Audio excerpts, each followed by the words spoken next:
¿Qué sucede cuando tres hombres con visiones distintas se unen para transformar un país entero? Hoy te contaremos la historia de Villa, Zapata y Madero, los tres rostros que marcaron el inicio del verdadero cambio en México. Una historia de traiciones, ideales y esperanza que sigue resonando hasta nuestros días. No te vayas, porque lo que estás a punto de escuchar no lo cuentan los libros de historia oficiales. Esta es la historia de los tres rostros de la esperanza. Los tres nombres que simbraron a México. Las tres caras del cambio, tres caminos que se cruzaron, se enfrentaron y se perdieron en las arenas del poder. Francisco y Madero, el reformista que soñó con una democracia pacífica. Pancho Villa, el caudillo del norte, rebelde, generoso y temido. Emiliano Zapata, el guardián de la tierra, que luchó por los suyos hasta el último día. Este es el relato apasionante de Francisco y Madero, Francisco Villa y Emiliano Zapata. A comienzos del siglo XX, México era un país en silencio. Gobernado por una élite que acumulaba riquezas mientras millones de campesinos vivían en la miseria. Pero en medio de la opresión surgieron tres voces. Tres hombres con tres visiones diferentes, pero con un mismo anhelo: cambiar el destino de la nación. Francisco I. Madero nació en 1873 en Coahuila, en el seno de una familia adinerada. Podría haber vivido cómodamente, pero eligió un camino distinto. Estudió en Francia y Estados Unidos, donde conoció las ideas del espiritismo y la democracia liberal. Aquellas ideas encendieron su conciencia. Mientras Porfirio Díaz se aferraba al poder tras más de 30 años de dictadura, Madero decidió actuar. En 1908 escribió La sucesión presidencial, un libro que desafió abiertamente al régimen. Un año después, fundó el Partido Nacional Antirreeleccionista. Su lema era simple pero poderoso: sufragio efectivo, no reelección, punto. En 1910, Díaz mandó encarcelar a Madero, quien logró escapar. Desde San Antonio, Texas, proclamó el Plan de San Luis, donde llamaba al pueblo a levantarse en armas el 20 de noviembre, así comenzó la Revolución Mexicana. Para muchos, Madero era un líder idealista, honesto, pero ingenuo. No quería una batalla con sufrimiento. Soñaba con un cambio pacífico, legal, democrático, y por un momento, lo logró. En 1911, Porfirio Díaz renunció y Madero fue elegido presidente. Nacido como Doroteo Arango, Francisco Villa no tuvo cuna de oro ni educación académica. Su infancia estuvo marcada por la pobreza, los problemas y el hambre.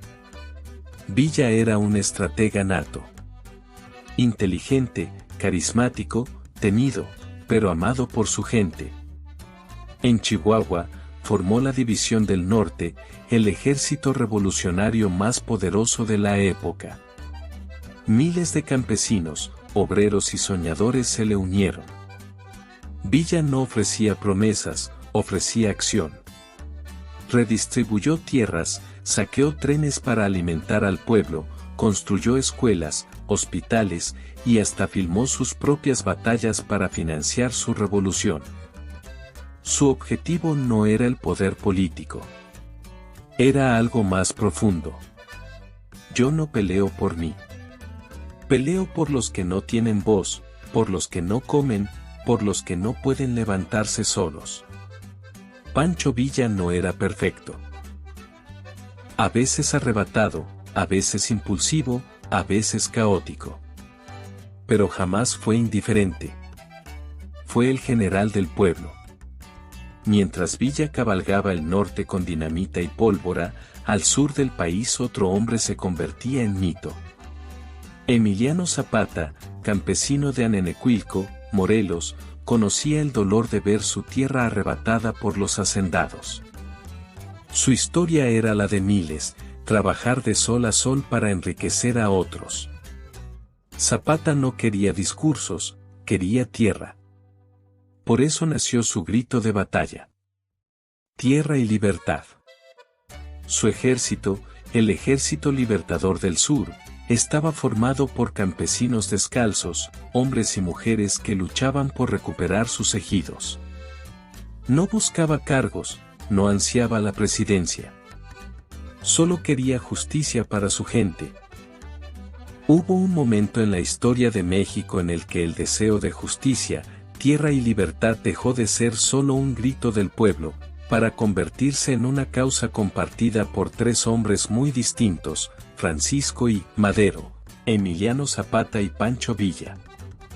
Tres nombres que marcaron el rumbo de la Revolución Mexicana y que, pese a sus diferencias, compartieron una misma convicción: el cambio era urgente y el pueblo no podía esperar más.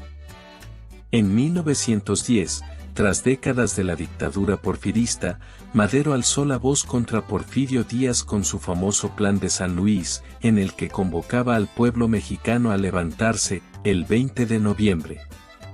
Aunque Madero no era un hombre de batallas, sus ideas encontraron eco en miles de corazones. Entre ellos, dos guerrilleros que transformarían la historia, Francisco Villa en el norte y Emiliano Zapata en el sur. En Chihuahua, un hombre ya legendario escuchaba con atención el llamado de Madero. Francisco Villa, conocido por su valor y astucia, se unió a la causa maderista no solo porque creía en el cambio político, sino porque sabía que el pueblo del norte también tenía hambre, sed de justicia y años de opresión a cuestas. Villa se convirtió rápidamente en uno de los generales más temidos del ejército revolucionario. Su liderazgo, carisma y compromiso con los más pobres lo convirtieron en un símbolo de la lucha popular. Con él, la revolución dejó de ser solo palabras y se volvió acción. Mientras tanto, en el estado de Morelos, Emiliano Zapata, un campesino fuerte y orgulloso, también se alzaba con el Plan de San Luis, pero con una exigencia clara: tierra y libertad. Para Zapata, el verdadero problema era la injusticia agraria. Madero prometió apoyar esa causa, y así comenzó la unión entre el líder campesino y el político del norte. Aunque sus ideas no siempre coincidían, la necesidad de derrocar a Porfirio Díaz los mantenía unidos en un mismo frente. Gracias a la lucha coordinada entre Villa, Zapata y las tropas maderistas, en mayo de 1911 Porfirio Díaz renunció al poder y partió al exilio. El sueño parecía haberse cumplido. Francisco y Madero asumió la presidencia, y los pueblos celebraron, pero la unión aún no era completa. Pronto surgieron diferencias. Madero, ya en el poder, no cumplió totalmente con la promesa de redistribuir las tierras. Zapata se sintió traicionado y rompió con Madero, proclamando el Plan de Ayala, donde exigía una auténtica reforma agraria. Villa, aunque más paciente, también comenzaba a desconfiar de la falta de avances reales para el pueblo. Aún así, los tres seguían representando las tres caras del cambio. Madero, la democracia. Villa, la justicia social. Zapata, la tierra y la dignidad campesina. Pero ser presidente no era suficiente. Madero heredó un país roto, no desmanteló el viejo aparato porfirista. No repartió tierras, no desmovilizó a los caudillos. No satisfizo las demandas urgentes del pueblo. Madero se ganó enemigos en todos los frentes. Los terratenientes lo odiaban por abrir la puerta al cambio. Los campesinos lo despreciaban por no cumplir con sus promesas. Y los militares, como Victoriano Huerta, lo veían como un obstáculo. En febrero de 1913, un golpe militar orquestado por Huerta lo derrocó. Fue encarcelado y ultimado días después. Así terminó el soñador, el reformista. Uno de los momentos más recordados de esta unión histórica ocurrió en 1914, ya con Madero ultimado. Villa y Zapata entraron juntos a la Ciudad de México, tomaron el poder simbólicamente y se sentaron en el Palacio Nacional, aunque ninguno de los dos quiso gobernar. Ellos no peleaban por el trono, peleaban por el pueblo.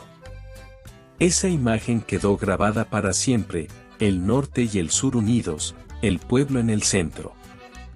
Aunque sus caminos terminaron separados por diferencias ideológicas, traiciones políticas y tragedias personales, el momento en que Madero, Villa y Zapata lucharon por el mismo ideal sigue siendo una de las mayores enseñanzas históricas de México.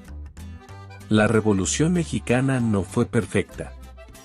Tampoco lo fueron sus líderes. Pero hubo un momento, breve pero poderoso, en el que la esperanza de un país entero encontró tres rostros, tres voces, tres voluntades de acero que se atrevieron a decir, México merece algo mejor. Villa, Zapata y Madero caminaron caminos distintos, pero todos soñaban con un México mejor. ¿Cuál crees que dejó la huella más profunda? Si te gustó este viaje por la Revolución Mexicana, suscríbete y activa la campanita. Hay mucho más por descubrir. Nos vemos en el siguiente video.